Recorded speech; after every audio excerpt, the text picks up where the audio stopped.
As soon as you tell a story that goes with the information, as soon as you can identify with the character, empathize with the situation, you will remember it.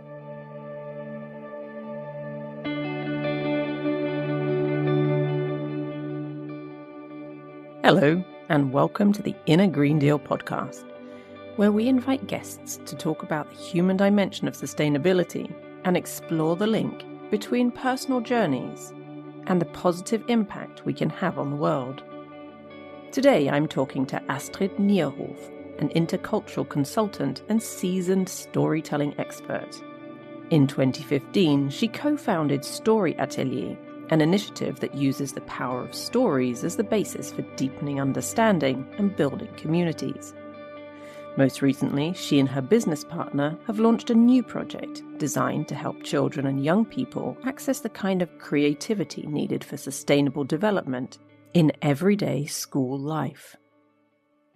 Hello, Astrid, and welcome. Hello, Tamsin.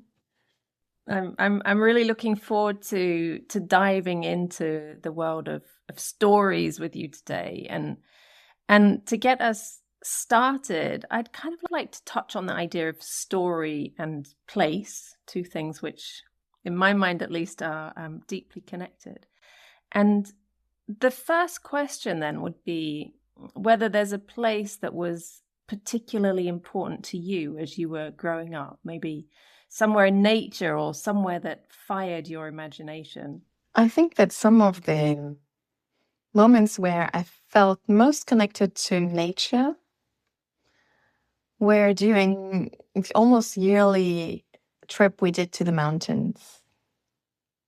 Even though I've always been living close to some nice forests and countryside and possibilities to do some hikes, etc. But the times when my chest would really open up to this immensity of nature and really sucking it in was in the mountains, and especially the Alps, because, it's a place I'm always returning to. To the mountains, you still go back now as well? Yeah. That one thing I would like to explore more is really going into the wild.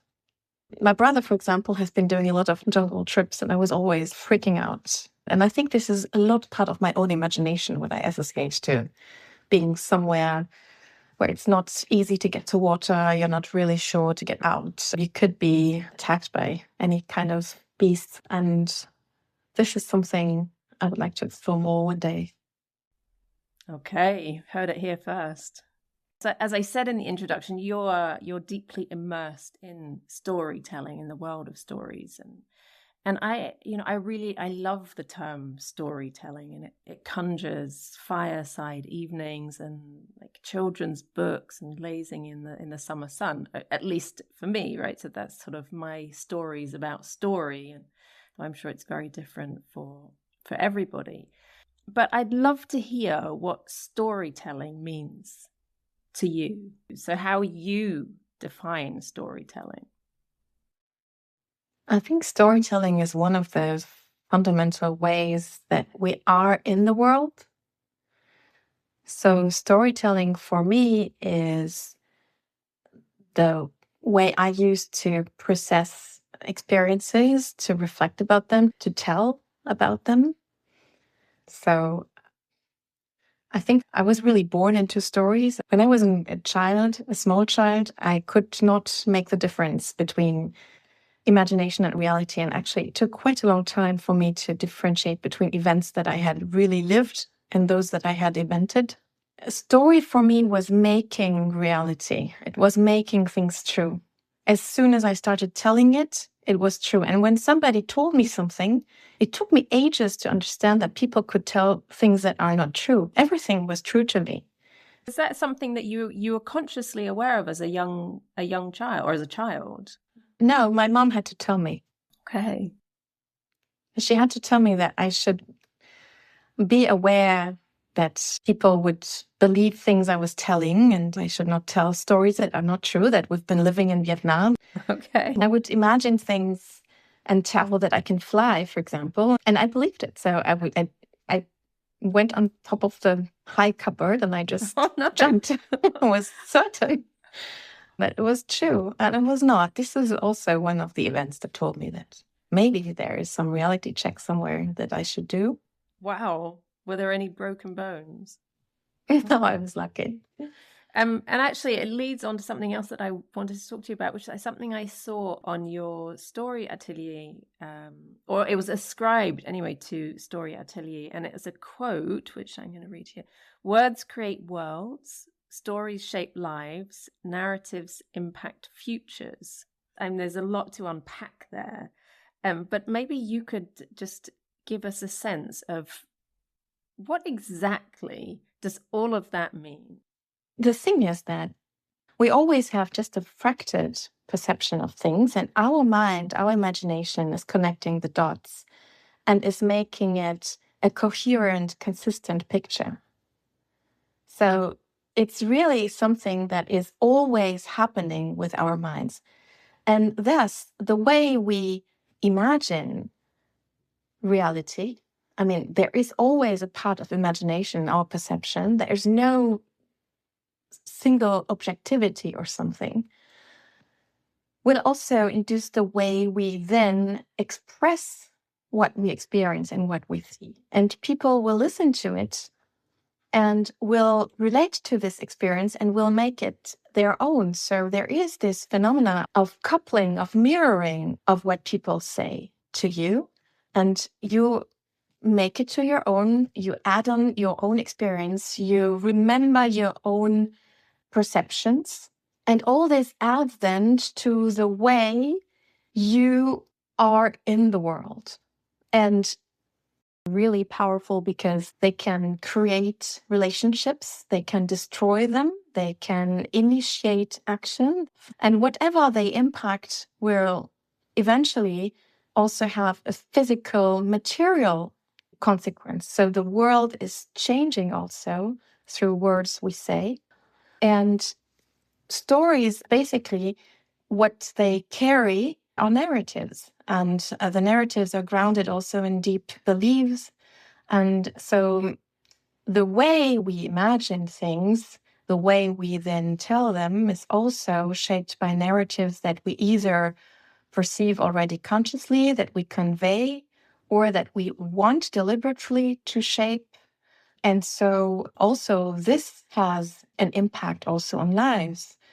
For example, in a societal discourse, if you keep telling the stories of migrant communities being more thievish than others, then you will shape a narrative about those communities, and eventually this will have very bad consequences on the overall situation of community, peace within the community, racial stereotypes. So one of the narratives very present today is the fortress Europe.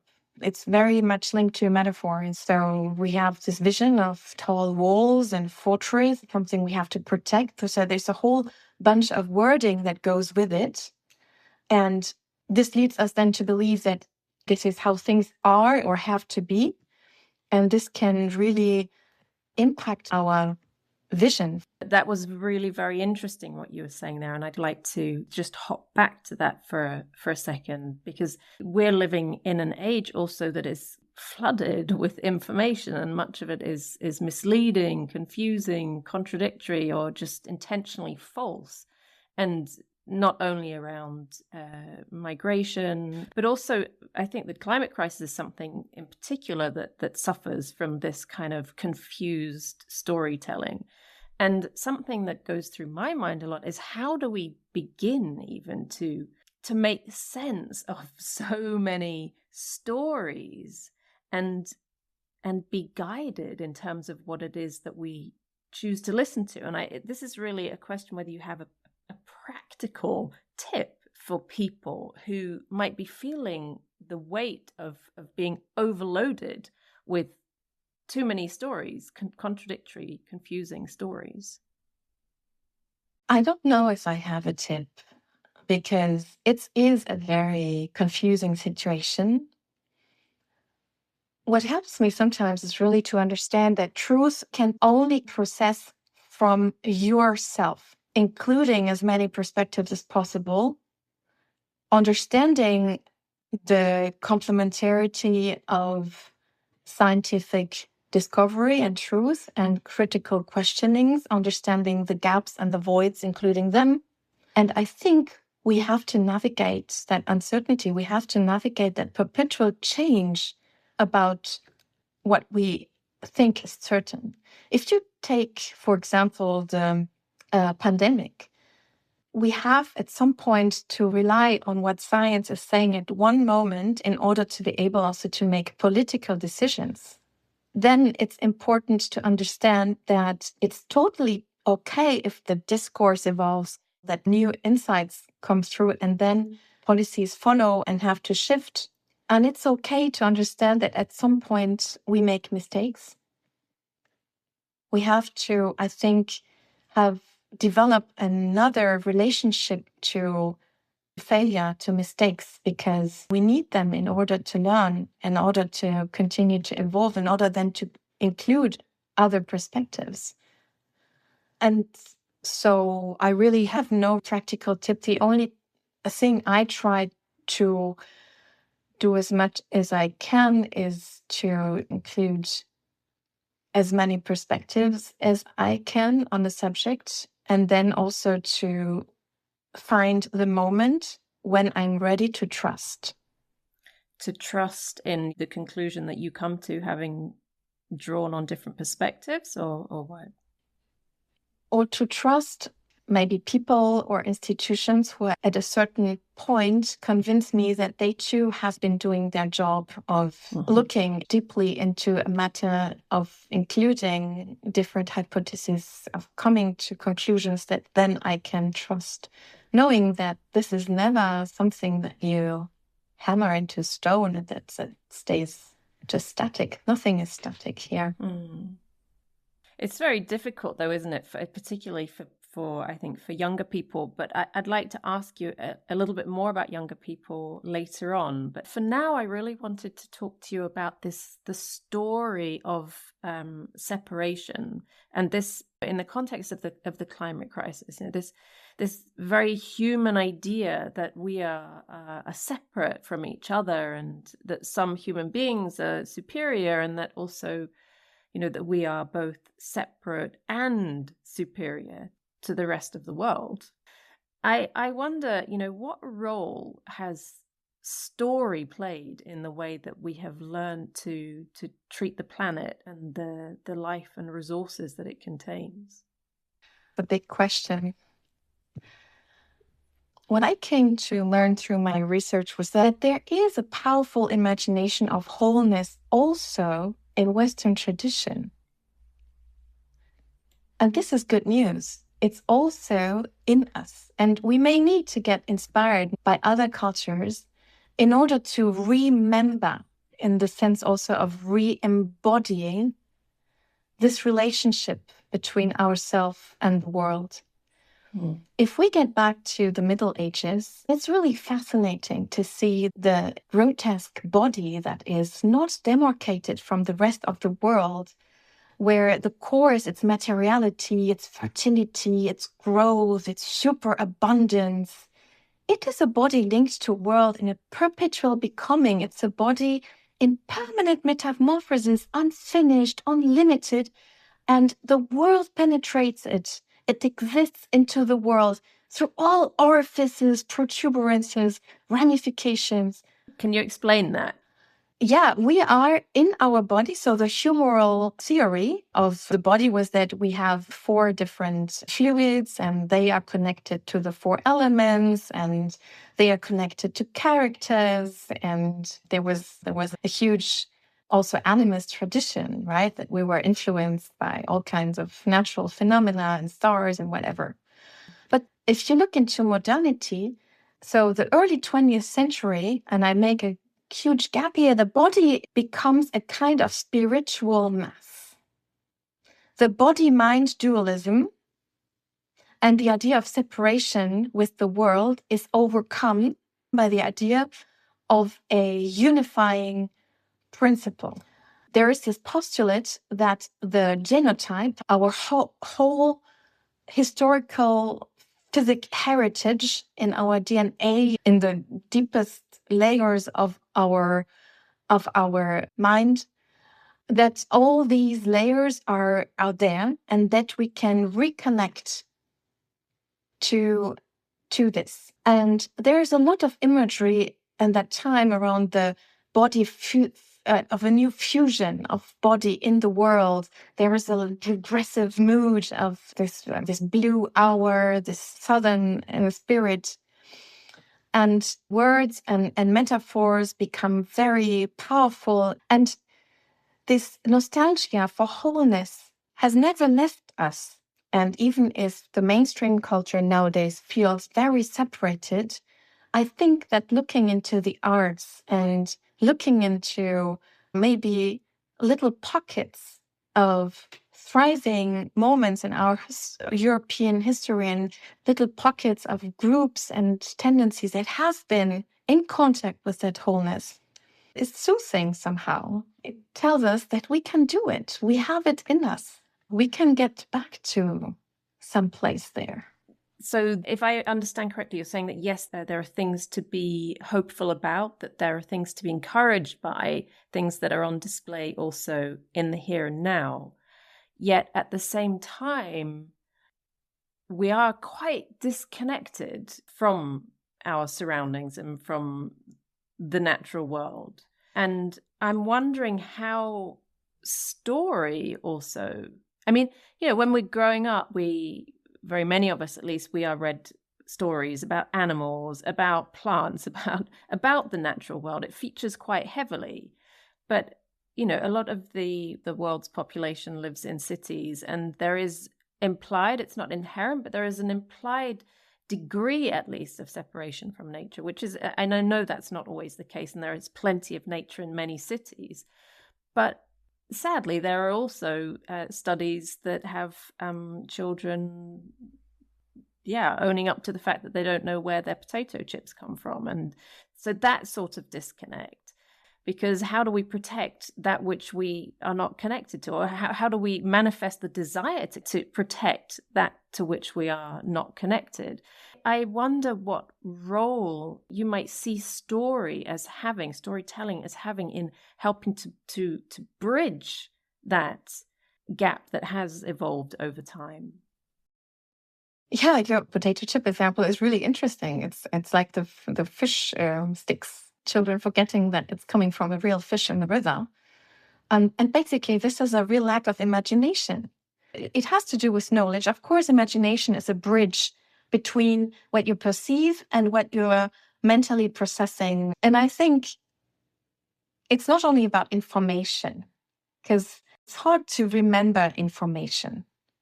The story of that potato chip is the missing link here. As soon as you tell a story that goes with the information, as soon as you can identify with the character, empathize with the situation, you will remember it. And then you will know what it means to cultivate a potato and to make a potato chip. And if you can identify with some character, maybe your age, but from another part of the world, for example, as a child, you will understand a lot of things about climate change, because you can build stories in a lot of different contexts. And this identification with stories also really plays at the level of bodily empathy. You feel your heart is, how you would say, squeezing a little bit as when you feel pain and sorrow for somebody. It makes you want to change something because you think it's unfair. So if you just say that every day there are that many hectares of forest that are being destroyed, it's really such a huge number, and nobody can really emotionally relate to that number. But as soon as you tell the story of people impacted there, or the stories of the trees, the story of the more than human, of the animals and nature, then all of a sudden it becomes interesting, it becomes memorable, memorizable. So you don't need to live a situation in order to be able to relate emotionally to it. And this is the power of imagination. Yeah. And I mean, you mentioned there also the heart squeezing when you're listening to a story. And I think this idea of, the physical response to stories is really it's really key as well. I mean, my children sit on the sofa next to me if we're watching a movie, and they always look at me, "Are you crying yet?" Because it doesn't take much. But it goes also back to the separation idea, right? And it's a separation that we're also separated from ourselves, and we're separated from what it is that we feel a lot of the time, as in that we are not actually able to understand what it is that we're feeling, also on the level where our emotions meet the physical manifestation of the emotions. I read recently, the more schools reduce a curriculum related to stories and imagination and arts, the more young people then start lacking also in things like cutting out papers, using their hands, using their body in order to run somewhere, to imagine that you are like building, doing things. So what happens in your imagination is not just like a brain thing. It's activating your whole body. And this is something that needs to get nurtured. To jump on that, I've also been reading about the idea of what if, and not only in terms of the climate crisis, but certainly in that context too. But, two really, really small words, but how galvanizing they can be. Can you maybe explain how that works? The what if question. What if questions are so powerful because it's thinking away, it's pushing away all the hurdles, the limitations, the obligations, the things you're not allowed to do, and inviting just to imagine what if it was just like the way I want it to be. What would then happen? So it's another bridge to action, or it can be. Yeah. It's a bridge to action. You can also start with concrete issues and you imagine, what if we found a way to solve the problem of, and then you can imagine the problem being very big, like water or poverty. And then you can break it down. Okay, what if we start with this idea? What comes next? What if we took the next step to that? Would we get support? What if the resistance that we were expecting was just not happening and we were just free to decide on the next action we were to take and we were accountable to nobody, for example? What will we do? It's about freedom and inviting to imagine what if it was just like the way I want it to be. What would then happen? So, I mean, that also feeds into this idea of how hope can be a positive force in terms of promoting action. And I mean, I've read various studies about news fatigue and people actively turning away from the news. And, this idea that in injecting something more constructive storytelling, that you have the opportunity to spark this, what I believe is a very deep-seated desire to be hopeful, and that you get there by showing what other people are doing. What is your feeling around this, if I may call it the hope narrative? The reason why I think that religion is still surviving in this world is because we are beings that need hope, that need something to hope for more than to believe in. I mean, even that what if, you could turn it into something negative. If you were like just wandering around in your doubts, it can also turn people away from action to get caught into some bad type of what if circle. So the important thing is here to, if you want to work with those questions, is also to have a good framing and to get into this hopeful vision. And also, when we do futures labs, it's very important to open up to desirable futures, because what you desire, what you deeply desire, you secretly or explicitly hope somewhere that it could also become true. And if we wouldn't believe that we had an agency in order to do things, we wouldn't do anything. There would be no hope. So it's a virtuous circle.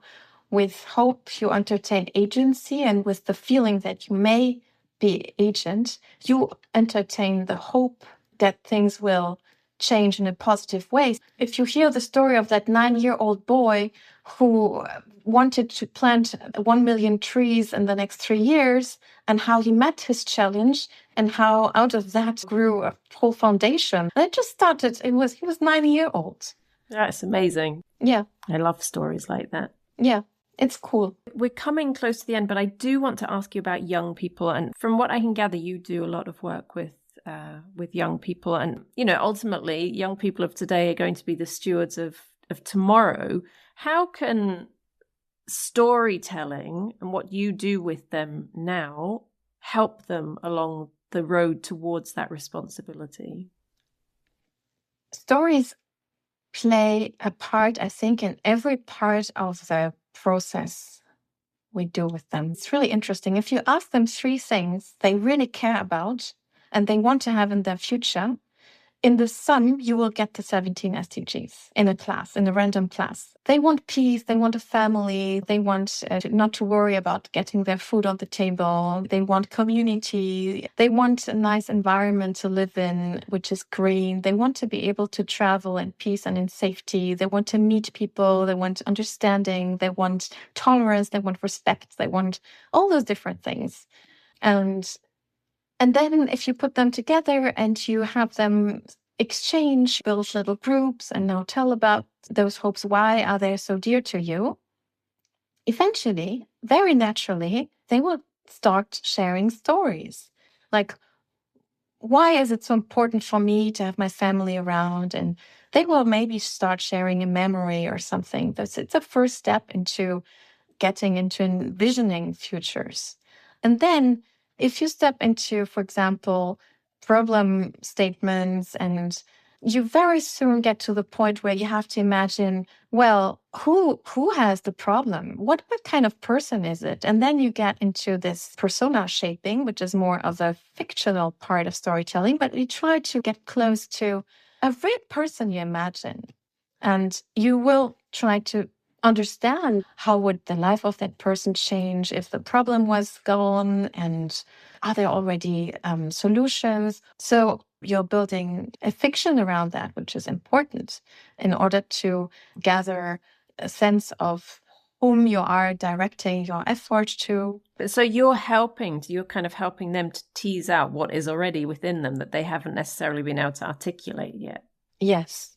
I think the main or the only thing I can really do is asking them questions and inviting them then to tell.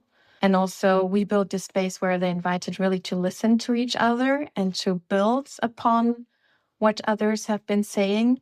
This is also a process to give room for listening to each other. Which also comes back to the idea of connection to others, right? Breaking down any sort of ideas of separation, bringing people together. Yes.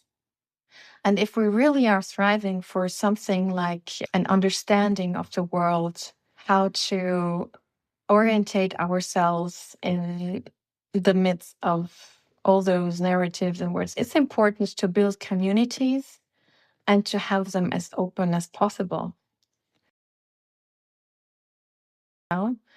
It's a big challenge to our democracies, how to disrupt those bubbles and how to open them up.